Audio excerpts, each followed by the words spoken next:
gracias. Muy buenos días a todas y a todos. Para mí, quiero comenzar diciéndolo así, un verdadero privilegio acudir de nueva cuenta a las instalaciones de la Cámara de Diputados a sostener una vez más un diálogo respetuoso, abierto y franco entre órganos del Estado mexicano de cara a un periodo en el que está anunciado tendrá lugar una discusión sobre el balance y eventualmente propuestas de modificación a nuestro sistema electoral. Agradezco profundamente a los coordinadores de los grupos parlamentarios de la coalición Va por México, al diputado Rubén Moreira, presidente de la Junta de Coordinación Política de este órgano legislativo y coordinador del PRI, al diputado Jorge Romero, coordinador del PAN, al diputado Luis Cházaro, coordinador del PRD, y por supuesto a los Lavi y el vicecoordinador del PAN y el PRD, respectivamente el diputado Jorge Triana y la diputada Elizabeth Pérez. Es, insisto, un verdadero privilegio estar aquí.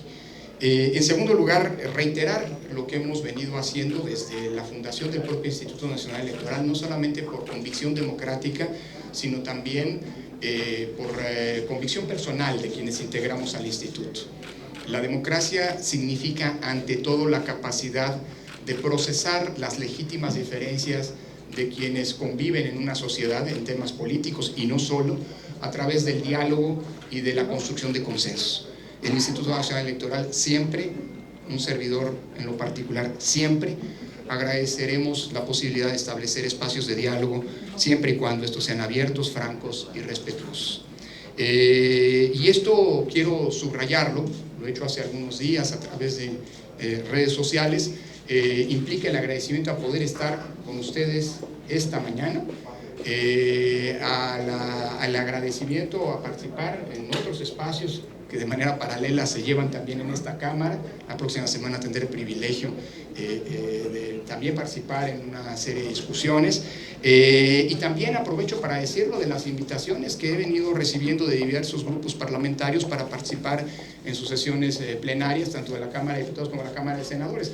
Esto ha ocurrido, ocurre, y mientras sea presidente del Instituto Nacional Electoral, e incluso después, como académico, si me invitan siempre a discutir,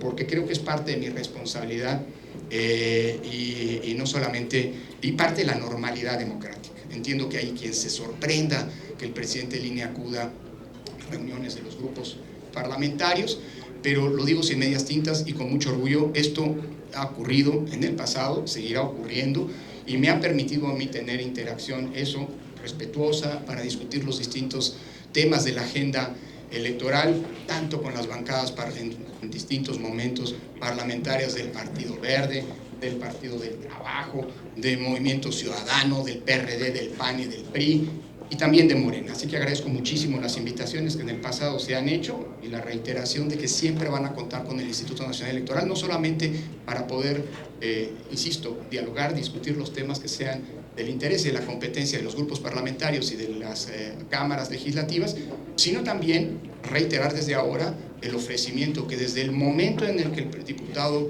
Porfirio Muñoz Ledo tomó posesión como presidente de la Cámara de Diputados, de las y los diputados, en septiembre de 2018, hizo desde la máxima tribuna del país el primer reconocimiento al trabajo del INE del tribunal en aquella elección, cosa que me gustaría enfatizar, subrayar y agradecer a la distancia.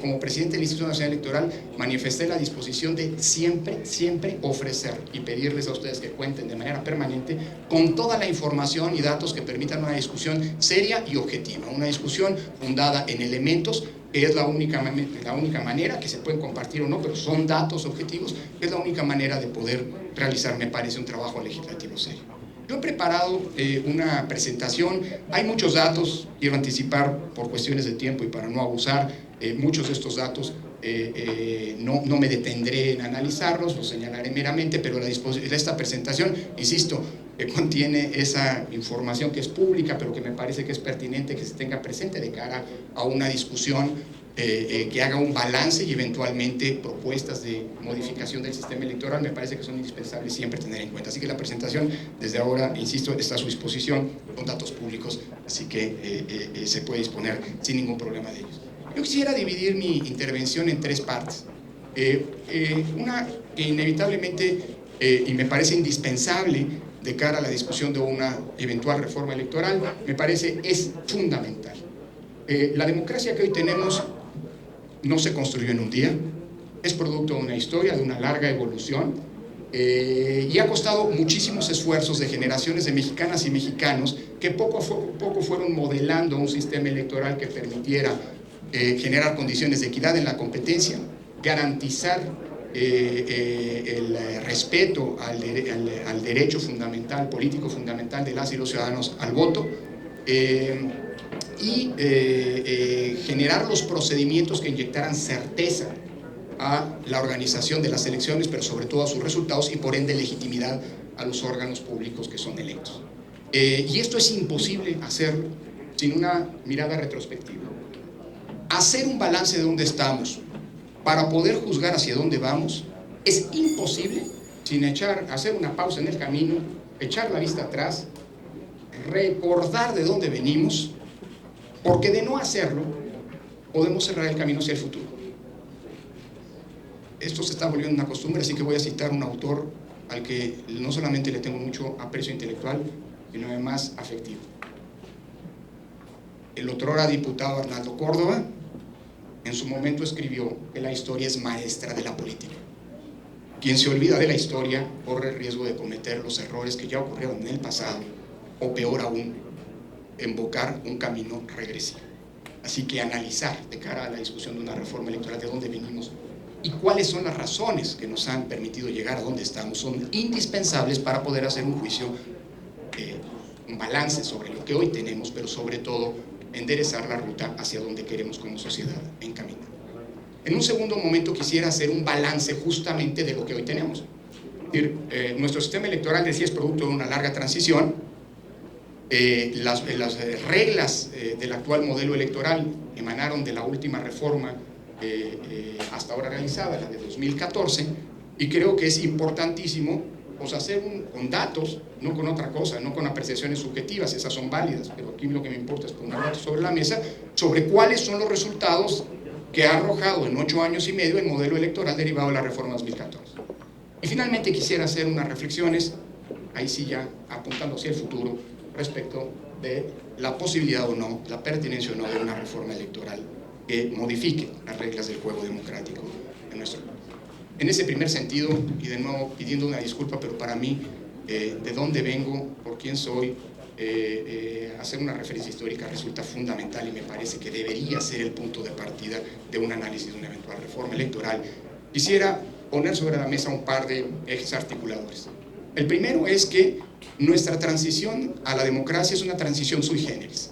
Si uno observa los distintos modelos, los casos de estudio de las transiciones a la democracia en otras partes del mundo, la transición española, la transición chilena, nuestra transición es una transición distinta a todas las demás.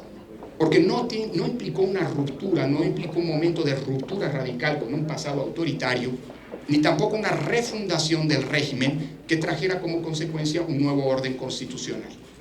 En el caso de la transición mexicana, seguimos viviendo bajo el mismo régimen constitucional emanado, por supuesto modificado y transformado, pero emanado originalmente desde la Constitución de 1917, y en nuestro caso la transición no implicó un momento como el caso clásico, que es el caso español, que implicó la muerte del dictador, un conjunto de arreglos políticos que se tradujeron, y económicos que se tradujeron en los pactos de la Moncloa, y la emisión de una nueva Constitución.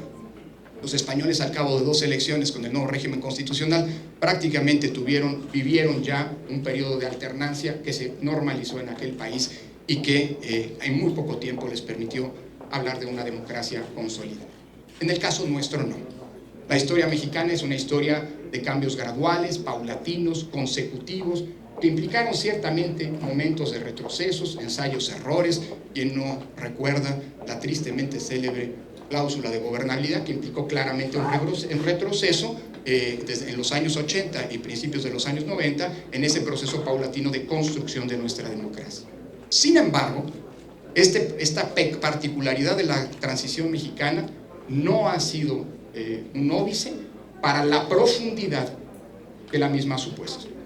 El país que hoy tenemos no tiene absolutamente nada que ver venturosamente con el país de hace 30 y pocos años. Hace 30 años el espectro político era absolutamente monocolor. El mapa político estaba pintado de un partido que constituía y constituyó tristemente el ejemplo para que Giovanni Sartori hablara en su categoría de los sistemas de partidos políticos del partido hegemónico, el régimen del partido hegemónico. Hoy la pluralidad cruza en todos los niveles de gobierno a la sociedad mexicana y cada elección implica una redefinición del mapa político nacional, un mapa que más allá de los momentos y las coyunturas particulares, en los últimos años ha pasado a ser un mapa profundamente multicolor. Hace 30 años, déjenme decirlo así, había una certeza ineludible y una incertidumbre también. La incertidumbre era sobre las reglas del juego. Nadie sabía con ciencia cierta cuáles eran las reglas, porque había una fuerza política que era juez y parte en la definición y el juicio de los procesos electorales. Pero había una certeza: todo el mundo sabía, incluso antes de las elecciones, quién iba a ganar los comicios. Hoy, 30 años después, seguimos teniendo una incertidumbre y una certeza, pero se han invertido. La certeza hoy está en las reglas. Todo el mundo sabe, aunque a veces no se respeten, cuáles son las reglas del juego que se han pactado por las distintas fuerzas políticas y llevada a la Constitución y las leyes. Y existe una sana incertidumbre, diría la única incertidumbre que es válida en democracia, la incertidumbre sobre quién va a ser el ganador, al menos hasta que la autoridad electoral emite los resultados provisionales. En ese momento, preliminares, en ese momento esa incertidumbre también se diluye. Y eso habla de la profundidad del cambio político. No quiero detenerme demasiado, hay algunas láminas que saltaré y que les dejaré más bien a ustedes para su análisis eventualmente posterior. No quiero decir de dónde venimos necesariamente, pero sí me quiero detener en algo que hoy, en el que cara a la discusión de una reforma electoral, vale la pena recordar, y son las palabras de don Jesús Reyes Heroles, cuando en el célebre discurso de Chilpancingo, el 1 de abril de 1977, explicó públicamente cuál era el propósito de esa primera reforma, que vista en retrospectiva fue una reforma tímida en sus efectos democratizadores, pero que tuvo la enorme virtud, como lo ha señalado José Goldenberg, de tener una característica desencadenadora del cambio político. La reforma de 1977 significa así un parteaguas, no necesariamente por la profundidad de las transformaciones, sino porque invocó claramente una ruta que con las reformas posteriores se iría solidificando, y es la ruta de nuestra transición hacia la democracia. Don Jesús Reyes Heroles, en un discurso que no solo por su profundidad, sino sobre todo por su mensaje político, vale la pena recordar, y tiene una actualidad verdaderamente sorprendente, decía en Chilpancingo que mayorías y minorías constituyen el todo nacional, y el respeto entre ellas, su convivencia pacífica dentro de la ley, es base firme del desarrollo, del imperio de las libertades y de las posibilidades de progreso social. Cuando no se tolera, desde hace 45 años y más, don Jesús Reyes Heroles, se incita a no ser tolerado. Por cierto, señor presidente, aquí no saludé y ofrezco una disculpa a Jesús. Este es el año del 45 aniversario de la reforma política de 77 y de este discurso. En el INE ya lo homenajeamos. Creo que es tiempo también de que otros órganos del Estado hagan lo propio.